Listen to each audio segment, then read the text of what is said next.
Slayer members Kerry King and Dave Lombardo took part in a press conference with members of the French media. When asked about his long-running feud with Megadeth mainman Dave Mustaine and Slayer's Canadian tour with Megadeth, King stated, "We only did 4. I think it's cool for the fans to have Slayer and Megadeth touring together, you know. Everybody's all worried about the beef with me and Dave, we don't really get along. But I don't really have anything against him. I think he's a great guitar player. When we had that Canada thing pop up, I just said, I'm gonna go, and if I see Dave, I'll be cordial. I'll say, hey, Dave. What's up? But if he's a dick to me, I'm gonna be a bigger dick to him. And that's how the upcoming Slayer Megadeth tour of Australia is gonna be, and that's how the next Canadian tour with Megadeth is gonna be. I think maybe he's grown up a bit because I think he is a little pompous and I think he's a big hypocrite. That's my problem with him, personally, but I could never take anything away from his guitar playing. I think he's great." Slayer guitarist Kerry King has had a few bad things to say about Donald Trump, especially when it came to the 2016 presidential election, calling him the biggest liar I've ever seen in politics. The outspoken guitarist told Rolling Stone, "I'm certainly not a political analyst, but I think that Hillary Clinton is the safe, correct choice. Trump is just a sideshow. I'm not even going to apologize to all the Trump followers. I think the reason he's so popular is because he's like the politics version of WWE. He's sensational like wrestling, and that's why middle America loves him. He's the biggest liar I've ever seen in politics. I mean, most of them are liars, but he just outright in-your-face lies."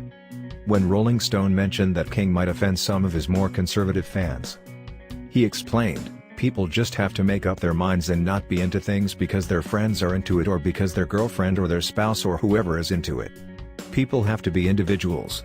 He then added, "Sounds like I'm talking about religion, doesn't it? What do you think about Donald Trump and Kerry King's viewpoint? Tell us your thoughts in the comments below." In a Guitar World issue, Kerry King discussed his relationship with his Slayer partner Jeff Hanneman, and how they were never best of friends. This is what he said. "Anytime we would finish a tour, Jeff would just go home and detach. He might have lived only 45 minutes away, but unless you were part of his inner circle, it was hard to stay in touch with him. And it took me a few years to understand that. For a while I was just like, why isn't this guy calling me back? But as I got older, I just realized that that was who Jeff was. I don't think Jeff and I were ever best friends. I think we were probably the closest in the band, but never best friends. To put it in a way that everyone could understand, Jeff and I were like business partners. Was he my friend? Of course he was my friend. But we didn't really act like that. The last time I was at Jeff's house was January 2003. We went to his place to watch the Raiders in the playoffs. And it sounds horrible, but it wasn't horrible. That was just how it was." Speaking with RVA Mag, King admitted that his band does live off their history a bit, stating, "We're living on our history for sure, but so is everyone else, yet we're the ones trying to push ourselves forward." He adds, "I would say Iron Maiden and Metallica, no offense, are living on past success. Metallica has toured forever on the Black Record, which a lot of people don't like. I actually like it. It's heavy as can be. Is it Master of Puppets? Course not, but it's a great record. Iron Maiden for me is living off their first 3 records. Have they made good songs since then? Yeah, but they haven't made great records. I like to think we're still making great records, and as much as people come out wanting to hear Rain in Blood and Angel of Death, they also want to hear Disciple or even Implode." From there, the conversation turned to the state of the record industry. The guitarist says he no longer views album sales as a good barometer, stating, "My barometer is the live show where people show up. That means people are into the music, whether the record is selling or not. They have it, they know it, and we can play it and have them sing it right back to us. That's pretty much how it shows me people are still into, regardless of sales." Do you agree with Kerry King? Are Metallica only living a past success? And are they more or less irrelevant? Tell us your thoughts down below. During a recent interview, Slayer guitarist Kerry King talked about censorship, discussing the band's recent live debut in Singapore, and being banned to play certain songs by the government due to religious beliefs. He said, "I think religion is just a big farce, and I think people use it as a crutch as opposed to dealing with the problems in their lives." This is what he said. We just played Singapore for the first time. And like the day before we played, we got there, a couple days early, I guess, do some press or whatever, and the night before we played, we found out the government came in and said, okay, here's 5 songs, you can't play these songs. And I thought to myself, how oppressed is your country when you're scared of music and you think by us playing this song, things are going to happen to your children? It just doesn't make sense to me. But even in the Western world, like in the States or whatever, you always have problems. Well, in the States, I know in California we had bus benches, we had like advertisements on bus benches, and one city had them all pulled.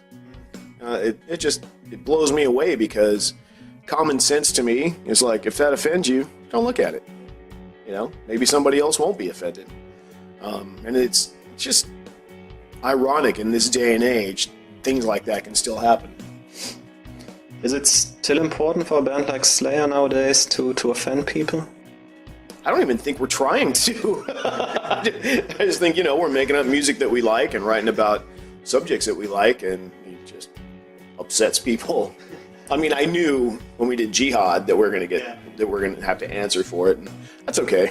But all the other ones, like I didn't write Cult because I wanted to. I didn't write Cult because I thought, people are just gonna say, oh, these guys are the devil. Cult is how I feel. I think religion is just a big farce, and I think people use it as a crutch as opposed to dealing with the problems in their life. So. I think a lot of people think that Jihad is something like Angel of Death Part 2. Yeah, people, I knew we were going to get the exact kind of response, because, it's fresh. People say, how could you write such a song? And realistically, it's just like reading the newspaper, but it's got music put on top of it, or underneath it. So you got music and you're reading an editorial from, some Muslim country, And because we didn't condemn it, just like we didn't do an Angel of Death, that makes us, Muslim sympathizers, and it's crazy. People got too much time on their hands to think about what Slayer's doing. Just listen to the music and have fun, I think people should be allowed to make their own choice. I think people should think for themselves. I think people should listen to music because they like it, not because they're listening to it to pick things out that are wrong with it. I mean, we're not all adults, but there are children on the planet, and there are people that, shouldn't even be making decisions that do.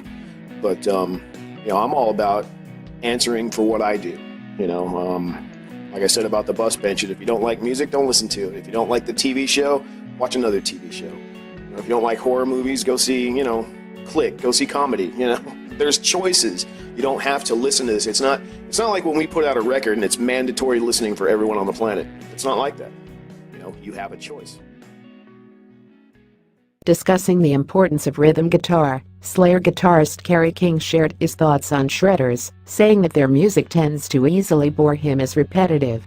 He tells Total Guitar, I think a lot of the shredder-type players, and I don't mean everybody, they're not very good songwriters. Players like Dave Mustaine spend their time perfecting what they do only as far as leads. Yngwie had a run where he did some good songs, but when it became just about how many notes he can fit in a millisecond. King added, don't get me wrong, he's an amazing player, but after 3 songs, I'm done. He'll just keep doing it faster on a different string. Rhythm guitar is where a song is constructed. If there's a song you like, it's because of that rhythm guitar. The lead stuff at the end of the day is just the icing. During the rest of the chat, King discussed hanging out with friends who aren't into metal, explaining how he still likes goofing around with guitar.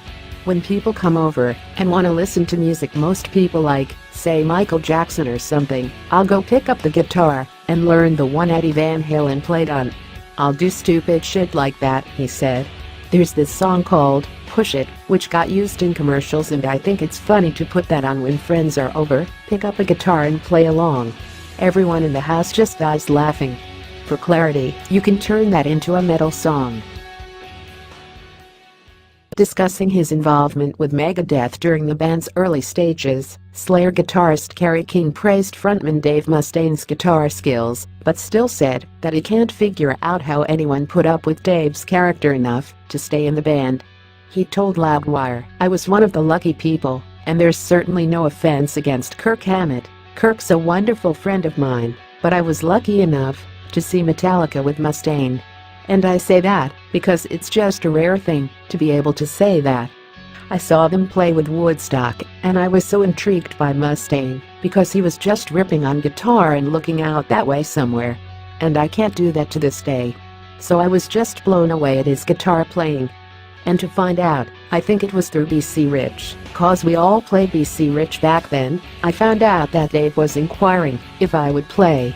He continued, at the end of the day, I thought, this is a gigantic learning situation. And I also thought people would see me and know me from Slayer. Cause, I mean, we only went to the Bay Area, we only got up there. So I think, if people saw me, it would at least make them think, Slayer. So I had Slayer's best intentions in mind. I didn't go and say, hey, I want to be in Megadeth. I don't know how anybody can be in Megadeth for more than a couple of hours, cause that guy's crazy. Asked if he had any bad experiences with Mustaine during his short time in the band back in 1984, King replied, he was cooler back then. I think there's been a lot of drugs and funny extracurriculars between now and then that helped shape who he is today. But it was good times back then. Playing all the venues Slayer played on, just, I don't know, playing different music. His stuff is definitely more, I wouldn't say intricate, cause we've got intricate parts too, but it's just, he writes riffs in a very different perspective than even after playing with him for a number of months. I wouldn't do it. It's just not my style.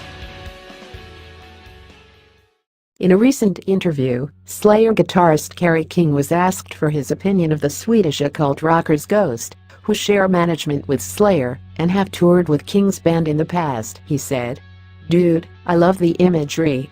I love it. I just hate the fucking music. I like them as people.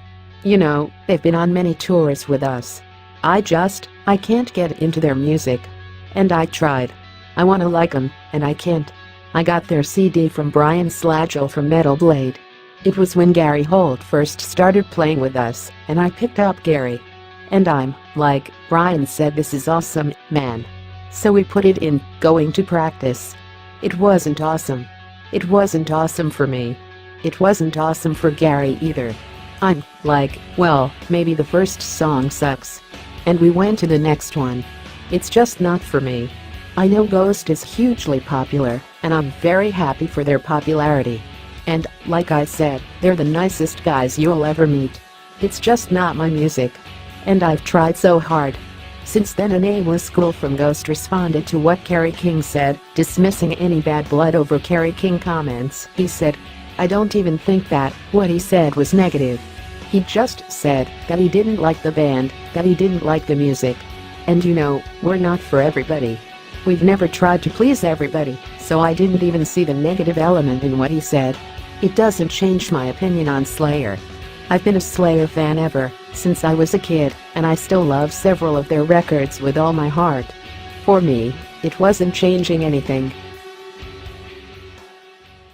In a recent interview, Slayer guitarist Kerry King was asked for his opinion of the Swedish occult rockers Ghost, who share management with Slayer and have toured with King's band in the past. He said, dude, I love the imagery.